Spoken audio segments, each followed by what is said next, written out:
My brother and I were fishing by the river when we saw two girls tumble into the water. In my first life, I saved the billionaire's daughter, the crown jewel of the city's elite. My brother saved a penniless student. From that moment on, my life was on a fast track to the top. I had the career, the prestige, and the trophy wife. My brother, meanwhile, married the student and spent his life drowning in poverty, eventually dragging me down to the grave with him in a final act of desperation. When I opened my eyes again, we were back. The sound of splashing and desperate screams for help echoed from the river. My brother, Caleb, reacted first, shoving me hard to the ground. "Don't you dare try to take this from me," he hissed. "I'm saving them both." He dove headfirst into the freezing water. I stayed on the bank, calmly lighting a cigarette. A short while later, the billionaire, Harrison Sterling, arrived on the scene. Overwhelmed with gratitude for Caleb's heroism, he invited my brother to his estate. It wasn't long before the news of Caleb's engagement to the Sterling heiress began to circulate. I was genuinely happy for him. As for me, I proposed to the poor student. Caleb laughed, his face contorted with a malicious grin. "Ethan Miller, let's see what you've got to compete with me this time." "You're nothing." The memory of the splash and the screams felt like a glitch in time. The cold wind bit at my cheeks, and looking at the familiar scene, I realized I had truly been reborn. "Ethan, don't even think about it." "Step back," Caleb snapped, pushing me aside before plunging into the icy current. He was swimming toward what he believed was a glittering future. In our previous life, he never stopped complaining. "Why did you get the heiress while I got stuck with a nobody? If I could do it over, I wouldn't let you have her." Now, his dream was coming true. I sat on the bank, dangling a cigarette from my lips, enjoying the peace. I watched as Caleb struggled, trying to drag two people back to shore at once. He was gasping, his limbs heavy in the water. I just sat there, watching the ripples. Once they were on land, the two girls coughed up water, their faces pale. It took a long moment for them to regain their senses. Victoria Sterling, the billionaire's daughter, asked to borrow my phone. Her own was waterlogged, and she needed to call her family. I put on a show of reluctance. "Sorry, my phone's dead." Caleb shot me a look of pure disdain and pulled out his own. "You can use mine, Victoria."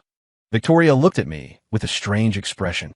She probably wasn't used to being treated with such indifference. Her eyes held a mix of shock and curiosity.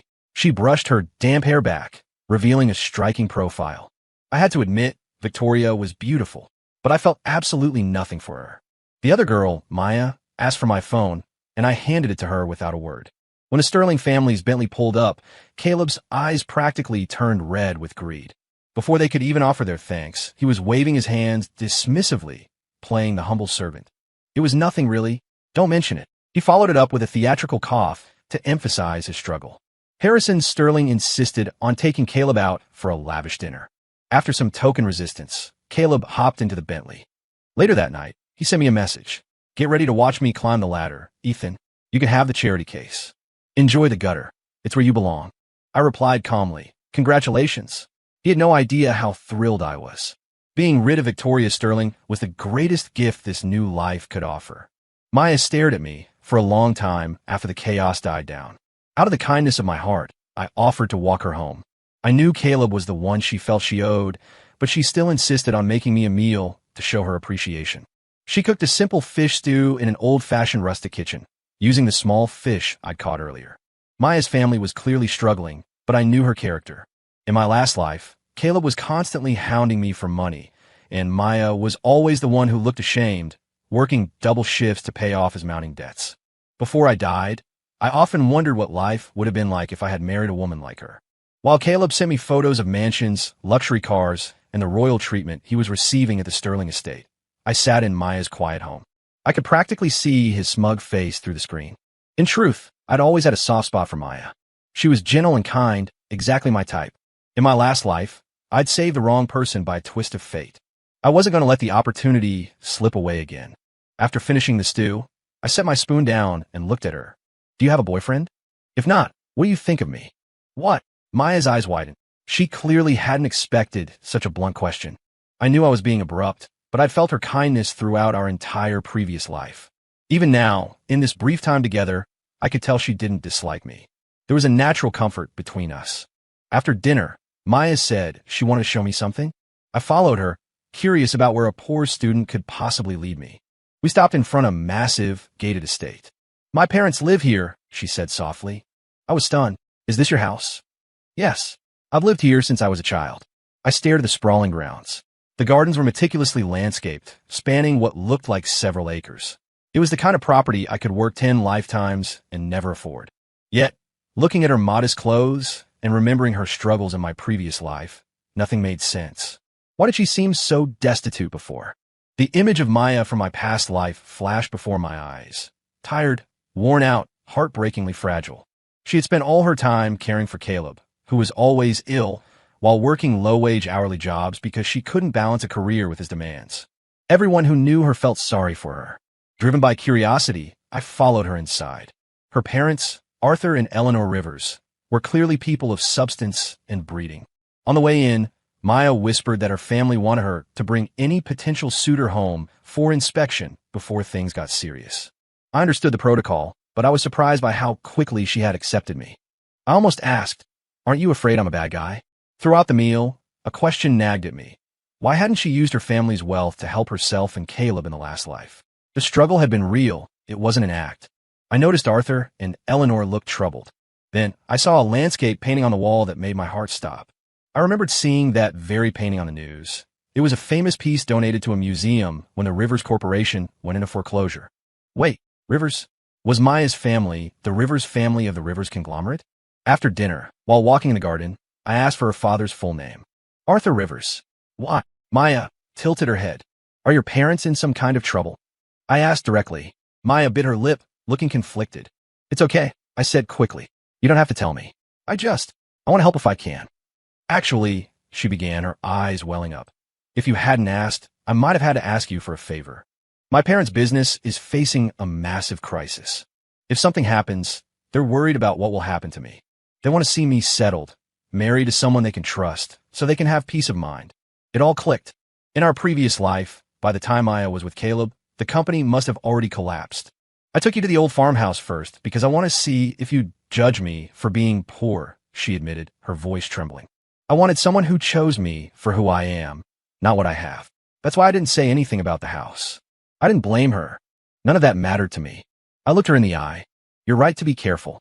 But right now, we need to do everything we can to help your parents through this. The downfall of the Rivers Corporation had been national news in my last life. It was eventually revealed to be an inside job, orchestrated by Arthur's own brother, Julian Rivers. Julian had siphoned off clients to a competitor and forced Arthur out. Before I left that night, Arthur offered me a position at the company. I accepted with total confidence. I knew exactly how to turn the tide, but I couldn't reveal my secrets yet. That night, as the summer cicadas buzzed outside, I couldn't sleep. The kindness Maya's parents had shown me moved me to tears. I tried to push back the dark memories, but by dawn, the nightmares found me. I couldn't forget Victoria Sterling's face, the way it twisted in the last life. At first, she and her parents had put on a perfect front. I thought they liked my character and didn't mind my humble background. But after the wedding, the truth came out. Victoria suffered from severe, violent episodes of mania. During her worst fits, she had come at me with a knife. If it had just been her, I might have endured it. I believed in for better or worse, and I would have cared for her. But the Sterlings were different. Fearing I would expose their daughter's condition, they began secretly dosing me with heavy psychiatric medication. Eventually, I couldn't tell reality from hallucination. Now you'll never look down on my daughter, Ethan, Harrison Sterling had told me. You're a dog for the Sterling family now. Without us, you can't even feed yourself. They didn't just break my mind. They forcibly had one of my kidneys removed for a donation to a family associate. After that, I didn't even have the physical strength to work a basic job.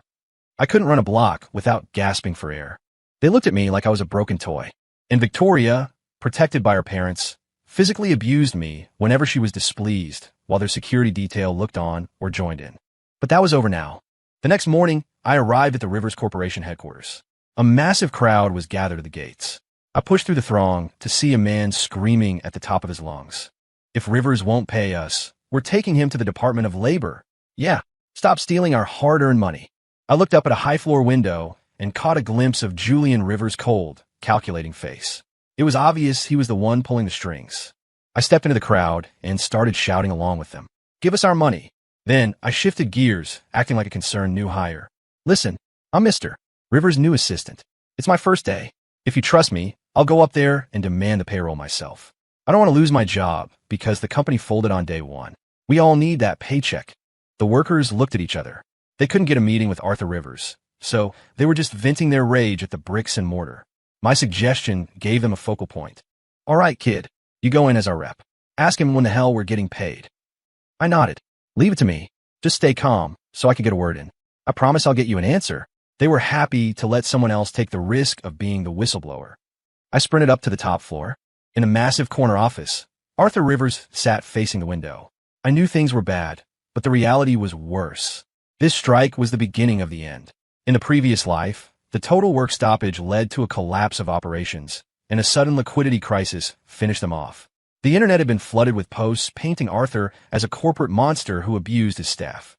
Meanwhile, Julian played the man of the people, winning over the public while he stole the company's core data. You saw the situation downstairs, Arthur said slowly. I nodded. What's the plan, sir? I have enough on Julian to put him away for life, Arthur sighed. But if I pull that trigger, he'll take me down with him. He's determined to destroy me. I felt a pang of sympathy. It reminded me of Caleb. The brotherly bond turned into a suicide pact. Caleb never wanted me to be happy, not for a single day. Why protect him? I asked. He stole data and forged contracts. He belongs in a cell. Arthur lit a cigarette, looking out at the city. He began to tell me about their childhood. Julian and I lost our parents when we were kids. I raised him. A child without parents grows up with a hole in his soul. I had a few years of a mother's love. He had nothing. My parents' last wish was for me to take care of him. He paused, a distant look in his eyes. He was a wild kid, always fighting at school, but with me, he was different. He helped with the chores. He listened. I remember when the roof leaked during a storm, we just huddled together, two brothers against the world. Once, when we were teenagers, we went hiking in the mountains and encountered a mountain lion. I was late getting back, and Julian came looking for me. He didn't even have a weapon. Arthur's eyes grew misty. Was the lion killed? I asked. Yes, Arthur said, but Julian was in a coma for 2 weeks. He lost the use of his left hand, protecting me. So that was it. Julian's stiff, awkward movements. His left hand was a prosthetic. He'd hidden it well. Is that why you've been so lenient? Yes and no. Arthur lit another cigarette. Later, when I was starting the business, I was scouting land in a rough part of town.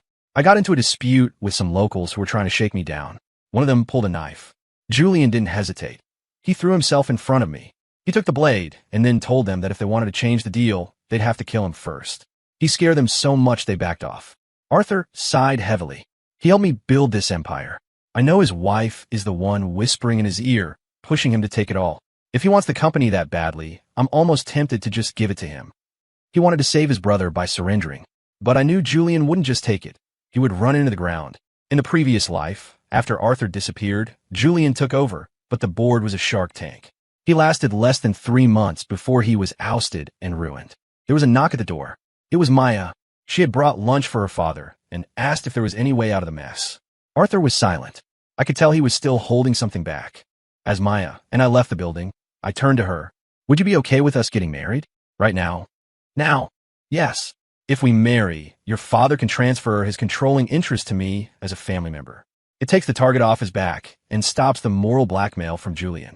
I'll sign whatever contracts you want, prenups, trusts. I don't want a dime of the Rivers' fortune. I just want to stop Julian from destroying your father. In a whirlwind of paperwork and a quick trip to the courthouse, Maya and I were married. I was suddenly the acting head of the Rivers Corporation. As I stepped out a company car at the headquarters the next day, I felt a burning gaze on the back of my neck. I turned to see Caleb. He looked sharp, standing by a Bentley, opening the door for Victoria Sterling's father. But his eyes were full of venom. It seemed his dream life wasn't quite what he expected yet. The Sterlings had fired their old chauffeur and given the job to Caleb, calling it mentoring him for leadership. In reality, they were making him sign a mountain of executive contracts. Caleb, blinded by the Sterling name, didn't realize they were legal waivers and indemnity forms. He was signing up to be their fall guy for every shady deal they had. He told himself it was just a test. Once Victoria and I are married, it'll all be worth it. I just have to endure this. But then came a night he woke up suspended from a ceiling hook in the Sterling basement. Victoria was there, her smile twisted and terrifying. Let's play a game, Caleb. He found he couldn't move. His limbs were heavy, useless. Don't bother struggling, she whispered. I gave you a little something to keep you quiet. It'll be so much easier once I take you apart. Caleb didn't scream monster, he couldn't, but his face was a mask of pure agony. Eventually, Victoria grew bored with his lack of resistance. While I was in my office auditing the Rivers books, a glamorous, striking woman walked in. I recognized her from news archives. It was Julian's wife. She was there to negotiate. Even if Julian gets the assets, I'm divorcing him, she said, her voice dripping with bitterness.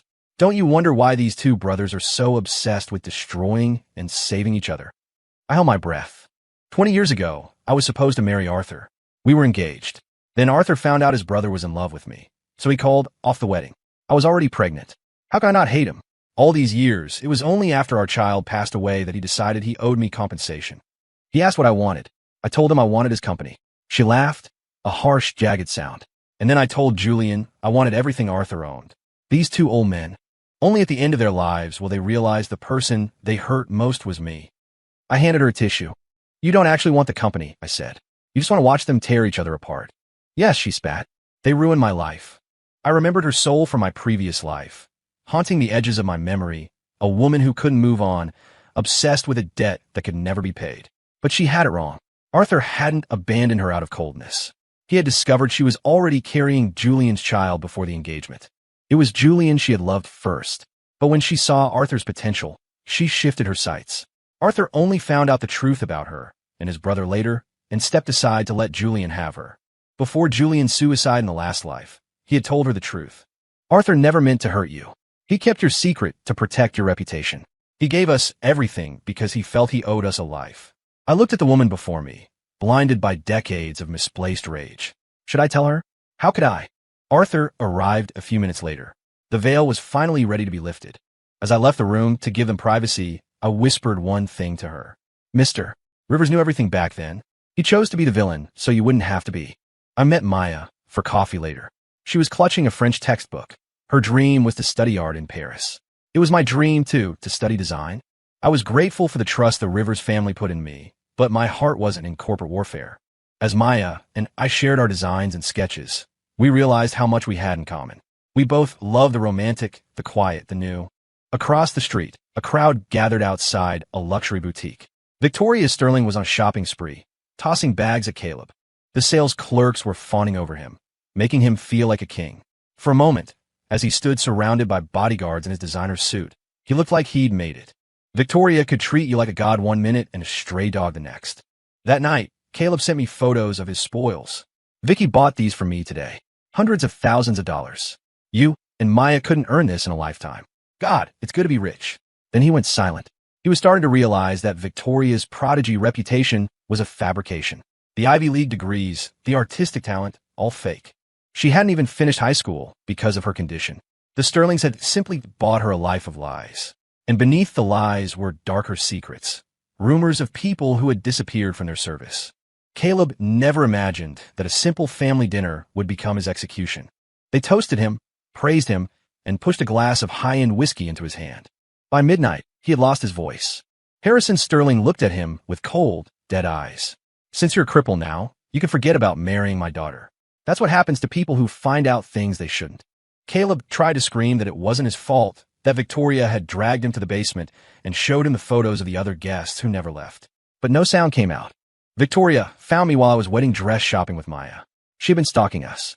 I felt a sudden, icy chill down my spine. Ethan Miller, I didn't think you'd let me drown this time. I was going to reward you. I'll pass, I said, grabbing Maya's hand and pulling her away. Behind us, Victoria began to sob. Actually, I wanted to tell you, I regret everything. Caleb was standing beside her, making pathetic, guttural noises, trying to communicate. In that moment, my heart wavered. I understood Arthur's pain, the helplessness of watching someone you love, or once loved, fall into the abyss. My wedding day arrived. The Rivers Corporation was stabilizing. At the reception, people toasted us, calling us the perfect match. I saw Caleb in the crowd, his eyes filled with the same burning envy. He couldn't understand how, in 2 lives, I always ended up on top. He thought he'd escape poverty by choosing Victoria, but he'd only traded one kind of hell for another. Caleb was there as a security guard for the Sterlings. Word was Victoria used him as a human punching bag to vent her frustrations. His eyes were vacant, his arms covered in bruises and needle marks. The Sterlings had turned him into a cleaner, a disposable tool for their dirty work. During a break in the festivities, I pulled him aside. I saw the track marks on his arms and felt a pang of grief. As kids, he used to follow me around, begging for candy. We were the only family we had left. You have two choices, I whispered, gripping his wrist. Come with me now, or go back to that house and die. Caleb, I never wanted to compete with you. He wrenched his hand away, his eyes full of fear and loathing. A month later, after the transition was complete, I handed the company over to a professional CEO. Maya and I were prepared to leave for France to finally live our lives. But halfway through the final farewell brunch, Victoria Sterling burst in, looking disheveled and manic. Ethan is my husband, she shrieked, lunging at me. We're playing a game. He's going to take me home. She collapsed at my feet, clutching my legs. I want the sweets. Give me the sweets. My heart winced. I remembered. In a last life, when she wasn't violent, she was childlike. She would only eat if I coaxed her like a toddler. She loved the little round almond cakes the cook made. The Sterlings had married her to me back then because I was the only one who truly cared for her. The guests were horrified. Caleb watched from the distance, his expression unreadable. Before I could leave the country, Caleb finally spoke to me through a letter. Why is your luck always better? When I had Maya, she was poor. Now that you have her, she's a princess. And Victoria, she never gave me a single moment of real affection. Maya went ahead to France. I stayed behind. I had one last debt to pay. I began a systematic business war against the Sterlings. I pressured their suppliers and tipped off federal investigators about their gray market operations. Slowly, the facade began to crumble. Harrison Sterling had built his empire on the backs of fall guys, and Caleb was next in line. Since the wedding, Caleb had changed. The abuse had turned him into a hollow shell, a loyal dog, who protected Harrison Sterling with terrifying intensity. He had taken several knives for the man, finally earning his absolute trust. One day, I received an anonymous message with a video file containing evidence of Harrison Sterling's crimes. The sender wanted to meet. I went alone to a derelict warehouse on the outskirts of the city. I was jumped and tied to a chair. Caleb stood over me, a hunting knife in his hand. Harrison Sterling stood behind him, smiling. Kill him, Caleb. I looked into my brother's eyes. There was nothing there. The blade pricked my skin, drawing a thin line of red. Maya's words echoed in my head. Maybe you both being happy in your own lives is the only way. But I couldn't accept that he hated me this much. As the knife pressed harder, I felt like the world's biggest fool. Kill him, and you marry Victoria? You get the name. You become my son, Harrison urged. Do it. I laughed, a bitter, mocking sound. Caleb didn't want redemption. He didn't want a normal life. He was addicted to the proximity of power, even if it destroyed him. I closed my eyes, waiting for the end. I was at peace. I had tasted freedom, and that was enough. Then came a sickening, wet thud and a scream of agony. I opened my eyes. It wasn't me bleeding. It was Harrison Sterling. He was clutching his chest, his face turning ghostly white. You traitor. Caleb cut my ropes, his hands shaking. Run, he rasped. His voice was a shredded ghost of what it once was. It must have taken everything he had to force the word out. I didn't run. I tackled Sterling, pinned him down, and called the police. The law is the only way to end this, Caleb, I told him. We can't keep playing by their rules. Caleb sat on the floor, weeping silently. He had never believed in the system. He only believed in the hustle, the shortcut, the big break.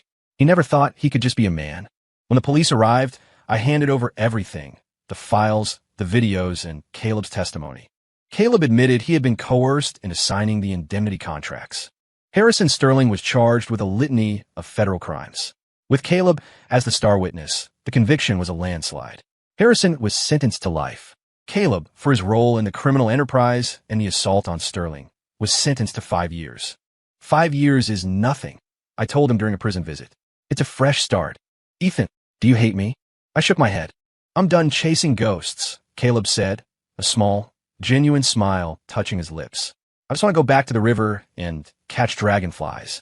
That was the last time I was actually happy. 5 years later, Maya and I flew back to the States with our young son. We were there for a wedding. Caleb was at the altar, looking healthy and whole, waiting for a girl he'd met in a community garden after his release.